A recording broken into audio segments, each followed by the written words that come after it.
Booktube. I'm here to share my July TBR. As I mentioned a couple of times, I'm going to be going on a really long road trip starting around halfway through the month. And so I only have 2 weeks to read these in, and I'm going to be participating in Jane Austen July and Booktube at War. So it's like kind of like opposite kind of books here. And my TBR is going to be very short because even though I have a whole month to read, not really, because on my road trip, I will have time to read there, but because my car is going to be jam-packed, I don't have any room for books, and the little room I do have, I want to save for, browsing the bookshops along the way. So anyway, that being said, the first book I have is Reporting Vietnam, Part 1 of American Journalism, 1959 to 1969. This is a Library of America edition. And I got this book years and years ago for $1, maybe it was 50 cents. And it's been sitting on my shelves ever since. I haven't gotten to it. It's around 800 pages and all about Vietnam. So it's like a harder read. But one of the reasons I put this on my shelf, my TBR, is if I don't start it now, when in the world am I going to start it? Because it's probably been almost 10 years that I've owned this book. It's one of the oldest books I have. So at least start it. Hopefully. I should start it today, honestly. I should have started July 1st, but here we are, July 3rd. So then, switching to a children's book, because for sure this is going to be the biggest book on my TBR here.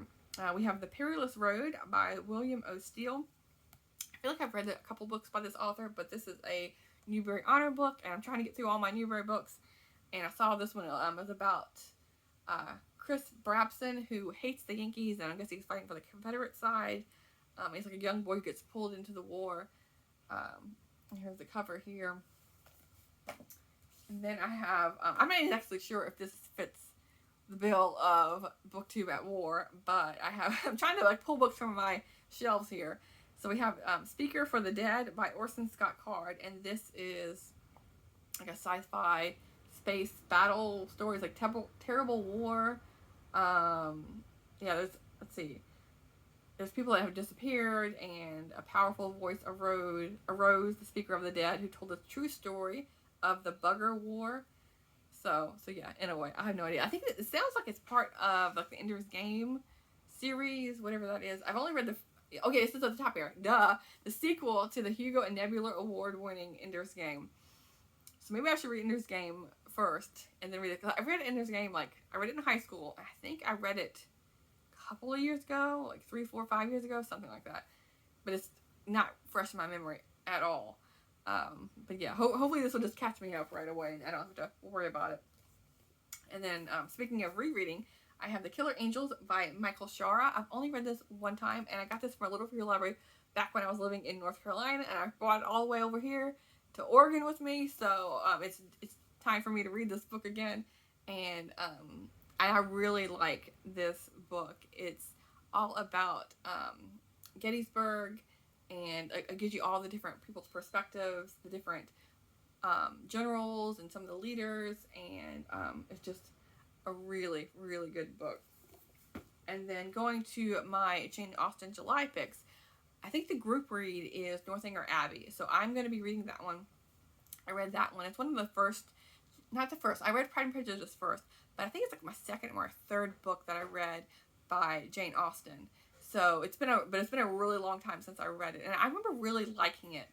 I know it's not everyone's favorite. It's about a young woman who she goes to this mysterious castle, and she's reading a book at the same time, and so she's kind of our imagination is running wild.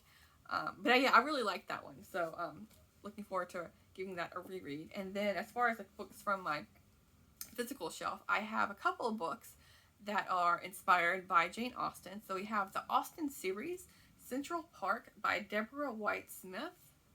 It's kind of a nice cover here, but it says on the back, if you're a Jane Austen fan, let's see, you'll love the, let me skip down over here. So this one says, wrenched from her family, young Francine is terrified by her new life with her aunt and uncle in New York City. So I wonder if this is a Persuasion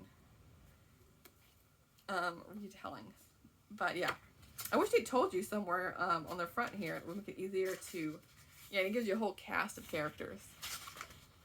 But yeah, So I have this, and I've never read anything about this author, but it sounds to me like she's written like maybe one for each of Austen's books.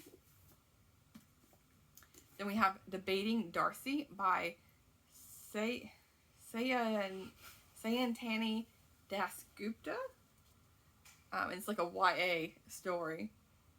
And this is like fun. Like the back is all like with the blue and the green here. But it's a truth universally acknowledged that Leela Boss plays to win. So yeah, Pride and Prejudice retelling. And then I wanted to pick one of my Signet Regency romances. And this is Dorothea Mack, The Gold Scent Bottle. And so this one is about a viscount who's left London after his fiancée broke off their engagement and married his father instead. So this is 4 years later. And after 4 years abroad in the military, he has returned and is coerced into visiting his family, a prospect that fills Max with dread. And guessing he's going to meet a young woman along the way. So yeah, that's my really short TBR. Not so short if you include the Vietnam book. But yeah, at least start it. Even though I have a bunch of books I've started throughout this year that I am still reading. I have a short story collection. I have a giant book of letters. And I have nature essays that I have like 3 books that I really just want to like go away now. It's not that I'm not enjoying them, but it's like they've just been sitting there haunting me. So I'm not sure. Is anyone? I'm sure there's some of you out there like that who just have a book lingering on your currently reading pile that I'm not exactly currently reading it. I read it like the month I picked it up, and then I read it maybe the month after. But then I'm just reading a little bit here and there, and then it's just like kind of like going off on the wayside a bit. But yeah, anyway, wish me luck. I will talk to you soon. Thanks, Booktube.